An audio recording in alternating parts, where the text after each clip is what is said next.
Bonsoir à vous tous. Merci d'être en notre compagnie. Nous sommes dans le programme du soir sur New World Info ce jeudi.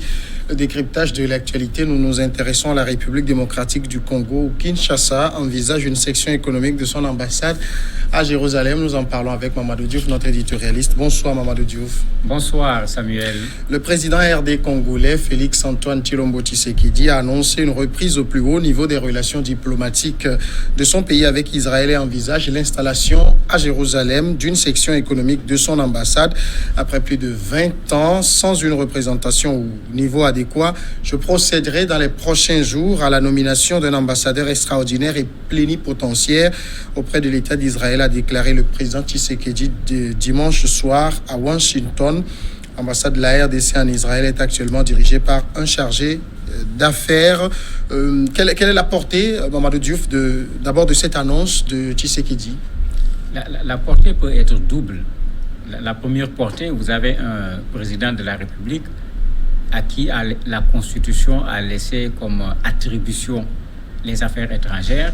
Et le président est en train de faire ce qu'il peut faire en tant que président de la République pour s'affirmer comme président de la République, alors que tout le monde sait qu'à l'intérieur, Kabila et son FCC sont là et empêchant au président de la République de pouvoir faire ce qu'il veut, puisque la Constitution leur donne cette prérogative à cause du fait qu'ils sont majoritaires au niveau de l'Assemblée. Donc il a besoin lui-même d'exprimer ailleurs que c'est lui le président de la République, et dans ce domaine, il peut prendre des décisions, ça rentre dans le cadre de ses prérogatives. L'autre élément, il a besoin, puisqu'il est président de la République, d'investisseurs, il a besoin de gens qui vont venir participer au développement de la RDC, puisqu'il a fait des promesses importantes, et pour cela, il n'hésite pas à aller vers Israël, puisque en allant vers Israël, il se rapproche en même temps des Américains, d'autant plus que Trump l'a tout le temps soutenu dans le combat qu'il a mené contre Kabila. Donc c'est une façon également de dire à Trump, vous m'avez soutenu, vous soutenez Israël, me voilà également du côté d'Israël pour renforcer cette relation et éventuellement le soutien du président américain. La représentation diplomatique que la RDC a aujourd'hui au niveau de Tel Aviv, est-ce que c'est une ambassade à proprement parler? En fait, ce n'est pas, on ne peut pas l'appeler véritablement une ambassade, puisque souvent nos États ouvrent des ambassades un peu partout, mais dès qu'il y a quelques petites difficultés sur le plan économique, la première chose qu'on fait, soit on ferme, soit on transforme les choses en chargé d'affaires, parce que pendant longtemps, on l'a fait juste pour une ouverture, pour la forme, mais il n'y avait pas de quoi mettre en place une ambassade. Vous n'avez pas de ressortissants là-bas, vous n'avez pas d'activité économique dans le pays, etc. Mais avec ce qu'il vient de dire, ils vont certainement en faire une ambassade en bonne et due forme, parce que un des objectifs est un objectif économique. Il l'a dit clairement en disant que même il envisage d'ouvrir ce bureau au niveau de la section économique au niveau de Jérusalem. Là également un coup d'œil vers Trump qui veut qu'on reconnaisse Jérusalem comme étant la capitale d'Israël. Mais certainement cette fois, il veut des relations en bonne et due forme, au lieu de la formalité simple diplomatique qui était là jusqu'à présent entre Israël et la RDC. Ouvrir une section économique de Kinshasa à Jérusalem, est-ce qu'on peut dire qu'Israël a quelque intérêt que ce soit pour la RDC ou comme vous l'avez dit, c'est plutôt sur les États-Unis que Tshisekedi a des yeux? Israël a des intérêts quand même, puisque on les connaît actuellement avec la démarche qui est en train d'être faite à l'endroit du continent africain, comme tout le monde le fait. Il ne faut pas oublier qu'avec l'initiative de Lomé, qui n'avait pas abouti, on avait voulu organiser un sommet entre Israël et l'Afrique.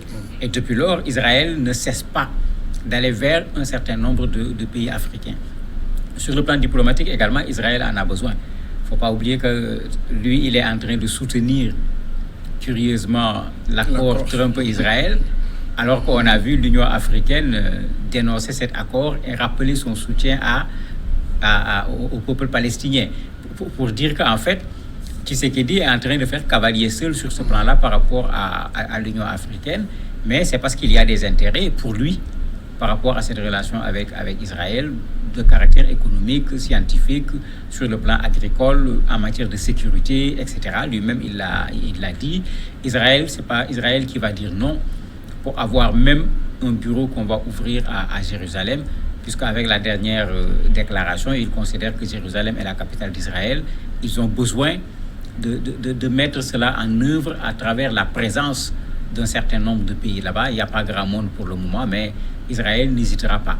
L'autre élément, tout le monde connaît la RDC, les mines, tout un ensemble d'éléments sont là-bas et les Israéliens peuvent être intéressés. On les connaît en train d'exploiter des ressources minières dans un certain nombre de pays en Afrique.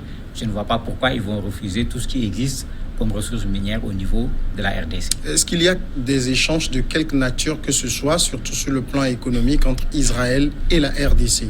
Oui, il y en a, puisqu'il y a cette confusion que les gens font souvent en considérant que tant qu'il n'y a pas de relations diplomatiques, il n'y a pas de relations économiques. C'est deux choses qu'il faut séparer. Même la Chine qui se bat contre Taïwan, quand vous allez à Taïwan, vous voyez le va-et-vient des Chinois et autres. Donc, il ne faut pas qu'on se trompe sur ce plan-là.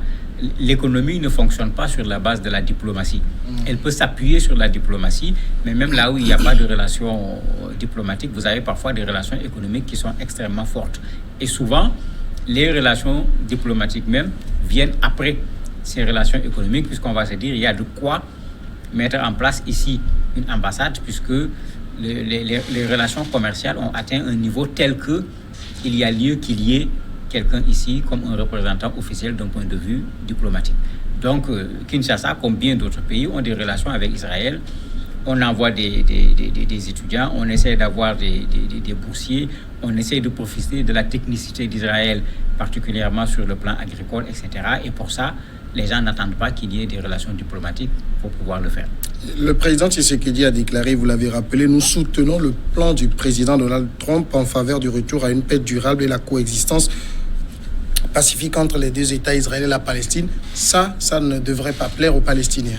Oui, ça ne plaît pas aux Palestiniens, ça c'est très clair, puisque les Palestiniens étaient très contents après que l'Union africaine ait réitéré son soutien au peuple palestinien, ce qui se fait depuis l'OUA à l'époque, mais ils se désolidarisent complètement par rapport à ce que ses pairs avaient dit en présence du Premier ministre palestinien lors du dernier sommet de l'Union africaine. Et pourtant, lui-même, il était présent à ce sommet. Mais même au niveau de la RDC, ça ne plaît pas. La Louja, par exemple, s'est prononcée en disant non, il ne faut pas qu'on oublie le peuple palestinien qu'on a soutenu pendant très longtemps. Ils ont même donné une leçon de diplomatie au président de la République en lui disant il ne faut pas qu'il envoie seulement un haut responsable vers Israël, mais il faut qu'il fasse la même chose également en envoyant un haut responsable vers l'État palestinien pour qu'au moins la RDC reste dans cet équilibre entre les deux États et que ne se range pas du côté israélien, surtout contre les Palestiniens. Les gens de Kabila également en ont profité pour annoncer que non, la RDC n'a jamais oublié le peuple palestinien dans sa lutte. Pourquoi lui, aujourd'hui, il va vouloir que la RDC efface cette lutte du peuple palestinien qu'ils ont tout le temps soutenue. Donc, bien qu'on est sur les affaires étrangères, ses alliés n'ont pas manqué également d'en profiter pour l'écorcher un peu. Est-ce qu'il est possible d'envisager d'avoir des relations de quelque nature que ce soit avec Israël sans que cela ne vexe la Palestine? Ça va être extrêmement difficile. Ça rappelle un peu ce que la Chine faisait avec Taïwan. C'était la loi du tout ou rien. Vous allez à Taïwan, la Chine coupe les relations diplomatiques. Vous allez en Chine, Taïwan coupe les relations diplomatiques. Et tout le monde avait vu même la manière dont on le faisait. On coupe les relations, les projets en cours, on arrête. Vos étudiants que vous avez envoyés, on vous les renvoie. Le Burkina a été le dernier pays à en faire l'expérience. Ça n'a quand même pas atteint ce niveau. Il faut dire que ça n'a pas atteint ce niveau. Beaucoup de pays ont renoué avec Israël d'un point de vue diplomatique. Et la Palestine n'est pas allée dans le sens de rompre ses relations avec ces pays. Mais il faut dire que les Palestiniens sont dans une posture où ils ont plutôt besoin des soutiens. Ils n'ont pas cette force leur permettant de pouvoir exercer une quelconque pression sur ces pays qui renouent avec Israël. En général, ils s'arrangent pour que quand ces pays renouent avec Israël, que cela ne se fasse pas au détriment de la relation que ce pays avait avec la Palestine. Mamadou Diouf, merci d'avoir répondu à nos questions. C'est moi qui vous remercie. Et la pause, tout de suite et après l'invité.